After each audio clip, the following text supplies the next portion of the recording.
Livro de Juízes, capítulos 7 e 8. Jerubbaal, isto é, Gideão, e todo o seu exército se levantaram de madrugada e acamparam junto à fonte de Arode. Os exércitos de Midian estavam acampados ao norte deles, no vale perto da colina de Moré. O Senhor disse a Gideão: você tem guerreiros demais. Se eu deixar todos vocês lutarem contra os midianitas, Israel se vangloriará diante de mim, dizendo que se libertou por sua própria força. Portanto, diga ao povo: quem estiver com medo e assustado pode deixar este monte e voltar para casa. 22.000 homens voltaram para casa, restando apenas 10.000. O Senhor, porém, disse a Gideão: seu exército ainda está grande demais. Desça com eles até a fonte, e eu os provarei para determinar quem irá com você e quem não irá. Quando Gideão desceu com os guerreiros até a fonte, o Senhor lhe disse: separe os homens em 2 grupos. Num grupo, coloque todos que bebem água das mãos, lambendo-a como fazem os cães. No outro grupo, coloque todos que se ajoelham e põem a boca na água para beber. Apenas 300 homens beberam água das mãos e os demais se ajoelharam e puseram a água na boca. O Senhor disse a Gideão: com estes 300 homens eu livrarei Israel e entregarei os midianitas em suas mãos. Mande para casa os demais. Gideão ordenou que recolhessem as provisões e as trombetas de chifre de carneiro dos outros guerreiros e os mandou para casa, mas manteve consigo os 300 homens. O acampamento midianita ficava à frente de Gideão, descendo o vale. Naquela noite o Senhor lhe disse: levante-se, desça ao acampamento dos midianitas, pois eu os entreguei nas suas mãos. Mas se você tem medo de atacá-los, desça até o acampamento com seu servo Purá. Ouça o que os midianitas estão dizendo e você se encherá de coragem e terá ânimo para atacar. Então Gideão e seu servo Purá desceram até os limites do acampamento inimigo. Os exércitos de Midian, de Amaleque e dos povos do leste cobriam o vale como uma nuvem de gafanhotos. Seus camelos eram tão numerosos como os grãos de areia da praia, impossíveis de contar. Gideão se aproximou no exato momento em que um homem contava um sonho a seu amigo. O homem disse: tive um sonho no qual um pão de cevada veio rolando para dentro do acampamento midianita. Então, bateu numa tenda e ela virou, desmontando-se. O amigo respondeu: o sonho só pode significar uma coisa: a espada de Gideão, filho de Joás, o israelita. Deus entregou todo o exército midianita nas mãos dele. Quando Gideão ouviu o sonho e sua interpretação, prostrou-se em adoração. Voltou para o acampamento de Israel e gritou: levantem-se, o Senhor entregou o exército midianita em suas mãos. Em seguida, dividiu os 300 homens em 3 grupos e deu a cada homem uma trombeta e um vaso de barro com uma tocha dentro. Olhem para mim, disse ele. Quando chegarmos à beira do acampamento, façam o que eu fizer. Assim que eu e todos os que estiverem comigo tocarmos nossas trombetas, toquem as suas trombetas ao redor de todo o acampamento e gritem: pelo Senhor e por Gideão. Pouco depois da meia-noite e da troca da guarda inimiga, Gideão e seus 100 homens chegaram aos limites do acampamento midianita. De repente, tocaram as trombetas e quebraram os vasos de barro. Então, os 3 grupos tocaram as trombetas e quebraram os vasos. Segurando a tocha na mão esquerda e a trombeta na direita, todos gritaram: a espada, pelo Senhor e por Gideão. Cada homem manteve sua posição ao redor do acampamento e viu todos os midianitas correrem de um lado para outro, gritando apavorados enquanto fugiam. Quando os 300 israelitas tocaram as trombetas, o Senhor fez os guerreiros que estavam no acampamento lutarem uns contra os outros com suas espadas. Os que sobreviveram fugiram para lugares distantes, como Bet-sita, perto de Zezerá, e para a divisa de Abel-meolá, para perto de Tabate. Então Gideão convocou os guerreiros de Naftali, Asser e Manassés, se juntaram aos demais para perseguir o exército midianita. Gideão também enviou mensageiros a toda a região montanhosa de Efraim, dizendo: desçam e ataquem os midianitas, não permitam que eles cheguem aos pontos mais rasos da travessa do Jordão em Bet-bara. Todos os homens de Efraim obedeceram. Capturaram Oreb e Zeeb, os 2 comandantes midianitas, e mataram Oreb na rocha de Oreb e Zeeb na prensa de uvas de Zeeb. Depois continuaram a perseguir os midianitas. Por fim, levaram a cabeça de Oreb e a de Zeeb para Gideão, que estava do outro lado do Jordão. Então, os homens da tribo de Efraim perguntaram a Gideão: por que você nos tratou dessa forma? Por que não nos chamou quando foi lutar com os midianitas? E o repreenderam duramente. Gideão, porém, respondeu: o que eu fiz em comparação com vocês? A sobra das uvas da colheita de Efraim não são melhores que toda a colheita do pequeno clã de Abiezer? Deus entregou em suas mãos Oreb e Zeebe, os comandantes do exército midianita. O que eu fiz em comparação com isso? Quando ouviram a resposta de Gideão, a indignação dos homens de Efraim diminuiu. Então Gideão atravessou o rio Jordão com os 300 homens e, embora estivessem exaustos, continuaram a perseguir o inimigo. Quando chegaram a Sucote, Gideão pediu ao povo da cidade: por favor, deem um pouco de comida aos meus guerreiros. Eles estão muito cansados. Estou perseguindo Zeba e Zalmuna, reis de Midian. Mas os líderes de Sucote responderam: primeiro capture Zeba e Zalmuna, e então daremos comida a seu exército. Muito bem, disse Gideão. Depois que o Senhor entregar Zeba e Zalmuna em minhas mãos, voltarei e rasgarei a carne de vocês com espinhos e com espinheiros do deserto. Dali Gideão subiu a Peniel, onde também pediu comida e recebeu a mesma resposta. Disse ele ao povo de Peniel: quando eu voltar vitorioso, derrubarei esta torre. A essa altura, Zeba e Zalmuna estavam em Carcor com cerca de 15.000 guerreiros. Era tudo que restava do exército aliado a leste, pois 120.000 já haviam sido mortos. Gideão subiu pela rota das caravanas a leste de Noba e Jogbeá e atacou de surpresa o exército midianita. Zeba e Zalmuna, os 2 reis midianitas, fugiram, mas Gideão os perseguiu e os capturou, derrotando seu exército. Gideão, filho de Joás, voltou da batalha pelo desfiladeiro de Heres. Ali capturou um jovem de Sucote e exigiu que ele escrevesse o nome dos 77 oficiais e autoridades da cidade. Então, Gideão retornou a Sucote e disse ao povo: aqui estão Zeba e Zalmuna. Quando estivemos aqui antes, vocês zombaram de mim e disseram: primeiro capture Zeba e Zalmuna, e então daremos comida aos seus guerreiros exaustos. Gideão prendeu as autoridades da cidade e os castigou com espinhos e espinheiros do deserto.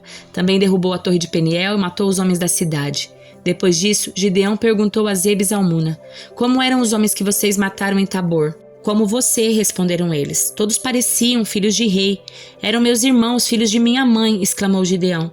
Tão certo como vive o Senhor, eu não mataria vocês se tivessem poupado a vida deles. Gideão se voltou para Jéter, seu filho mais velho, e disse: mate-os. Mas Jéter não tirou sua espada, pois ainda era jovem e teve medo.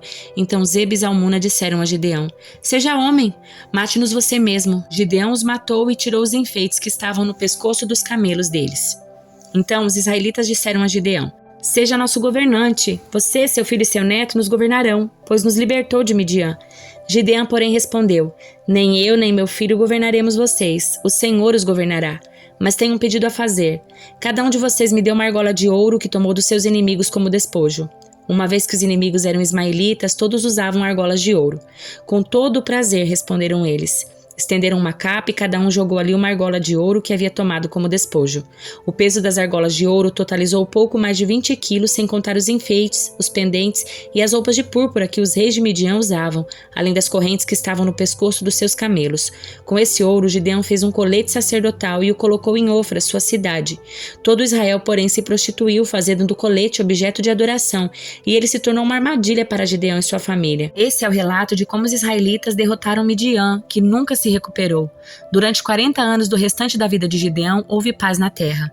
Então Gideão, filho de Joás, voltou para casa.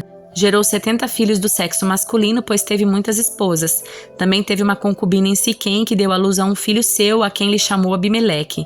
Gideão, filho de Joás, morreu quando era muito idoso e foi sepultado no túmulo do seu pai Joás em Ofra, no território do clã de Abiezer.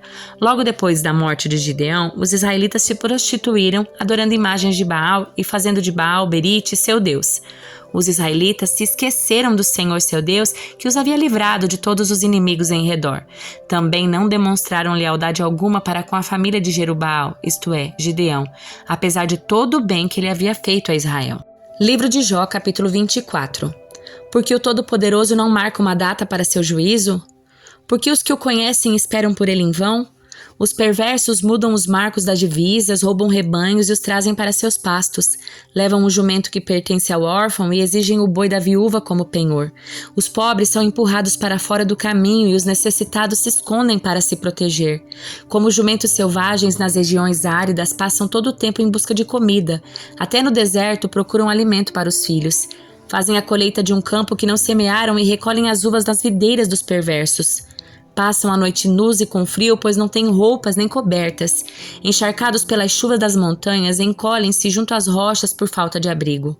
Os perversos arrancam o filho da viúva do seio dela, tomam um bebê como garantia por um empréstimo. Os pobres andam nus por falta de roupas, colhem alimento para outros enquanto passam fome, espremem azeitonas para obter azeite, mas não podem prová-lo. Pisam uvas para fazer vinho enquanto passam sede. Os gemidos dos que estão para morrer sobem da cidade e os feridos clamam por socorro, mas Deus não faz caso dos seus lamentos. Os perversos se revoltam contra a luz, não reconhecem os caminhos dela, nem permanecem em suas estradas.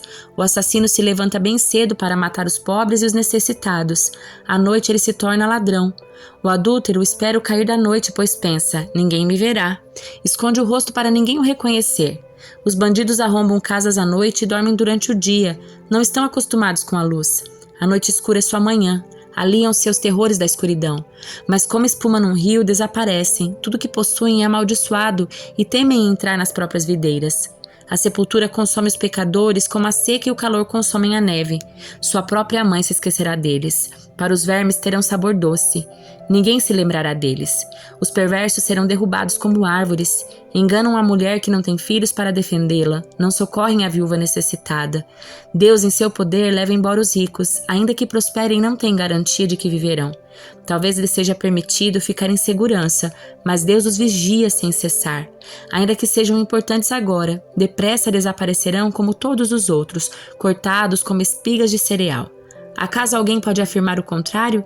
Quem pode provar que estou errado? Livro de Atos, capítulo 21.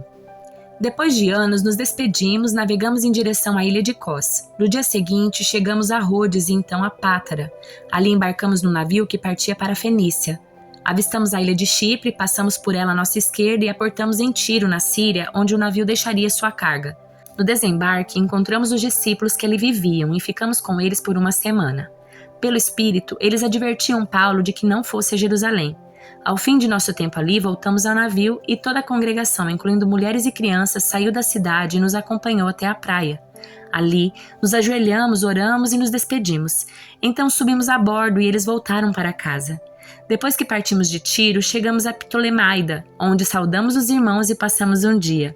No dia seguinte, prosseguimos para Cesareia e nos hospedamos na casa de Filipe, o evangelista, um dos 7 que tinham servido na igreja em Jerusalém.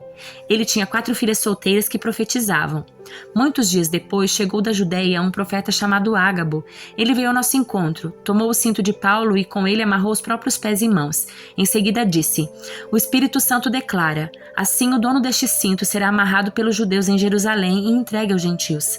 Ao ouvir isso, nós e os irmãos dali suplicamos a Paulo que não fosse a Jerusalém. Ele, porém, disse: "Por que todo esse choro? Assim vocês me partem o coração. Estou pronto não apenas para ser preso em Jerusalém, mas para morrer pelo Senhor Jesus." Quando ficou evidente que não conseguiríamos fazê-lo mudar de ideia, desistimos e dissemos: "Que seja feita a vontade do Senhor." Depois disso, arrumamos nossas coisas e partimos para Jerusalém. Alguns discípulos de Cesareia nos acompanharam e nos levaram à casa de Mnasson, nascido em Chipre e um dos primeiros discípulos. Quando chegamos a Jerusalém, os irmãos nos deram calorosas boas-vindas. No dia seguinte, Paulo foi conosco a um encontro com Tiago e todos os presbíteros da igreja de Jerusalém estavam presentes. Depois que Paulo os cumprimentou, relatou em detalhes o que Deus havia realizado entre os gentios por meio do seu ministério. Quando ouviram isso, louvavam a Deus e disseram: "Você sabe, irmãos, quantos milhares de judeus também creram e todos eles seguem à risca a lei de Moisés. Mas eles foram informados de que você ensina todos os judeus que vivem entre os gentios a abandonarem a lei de Moisés. Ouviram que você os instrui a não circuncidarem os filhos nem seguirem os costumes judaicos. Que faremos? Certamente eles saberão que você chegou. Queremos que você faça o seguinte: temos aqui 4 homens que cumpriram um voto. Vá com eles ao templo e participe da cerimônia de purificação. Pague as despesas para realizarem um ritual de raspar a cabeça. Então todos saberão que os rumores são falsos e que você mesmo cumpre as leis judaicas. Quanto aos convertidos gentios, devem fazer aquilo que pedimos por carta: abster-se de comer alimentos oferecidos a ídolos, de consumir o sangue ou a carne de animais estrangulados e de praticar a imoralidade sexual." No dia seguinte, Paulo se purificou junto com aqueles homens e entrou no templo. Declarou quando terminariam os dias de purificação e quando seria oferecido sacrifício em favor deles. Estando os 7 dias quase no fim, alguns judeus da província da Ásia viram Paulo no templo e incitaram a multidão contra ele. Agarraram-no, gritando: "Homens de Israel, ajudem-nos! Este é o homem que fala contra nosso povo em toda parte e ensina todos a desobedecerem às leis judaicas. Fala contra o templo e até profana esse santo lugar, trazendo gentios para dentro dele. Antes tinham visto Paulo na cidade com Trófimo, um gentil de Éfeso, e concluíram que Paulo o havia levado para dentro do templo. Toda a cidade se agitou com essas acusações e houve grande tumulto. A multidão agarrou Paulo e o arrastou para fora do templo e imediatamente foram fechadas as portas. Quando procuravam matar Paulo, chegou ao comandante do regime romano a notícia de que toda Jerusalém estava em rebuliço. No mesmo instante, ele chamou seus soldados e oficiais e correu para o meio da multidão. Quando viram o comandante e os soldados se aproximarem, pararam de espancar Paulo. Então o comandante o prendeu e mandou que o amarrassem com 2 correntes. Em seguida, perguntou à multidão quem era ele e o que havia feito. Uns gritavam uma coisa, outros gritavam outra. Não conseguindo descobrir a verdade no meio de todo o tumulto, ordenou que Paulo fosse levado à fortaleza. Quando Paulo chegou às escadas, o povo se tornou tão violento que os soldados tiveram de levantá-lo nos ombros para protegê-lo, e a multidão foi atrás gritando: "Matem-no, matem-no!" Quando Paulo estava para ser levado à fortaleza, disse ao comandante: "Posso ter uma palavra com o senhor?" Surpreso, o comandante perguntou: "Você fala grego? Não é você o egípcio que liderou uma rebelião algum tempo atrás e levou consigo ao deserto 4.000 assassinos?" "Não", respondeu Paulo. "Eu sou judeu, cidadão de Tarso, cidade importante da Cilícia. Por favor, permita-me falar a esta gente." O comandante concordou, de modo que Paulo ficou em pé na escadaria e fez sinal para o povo se calar. Logo, um silêncio profundo envolveu a multidão, e ele lhes falou em aramaico, o idioma deles.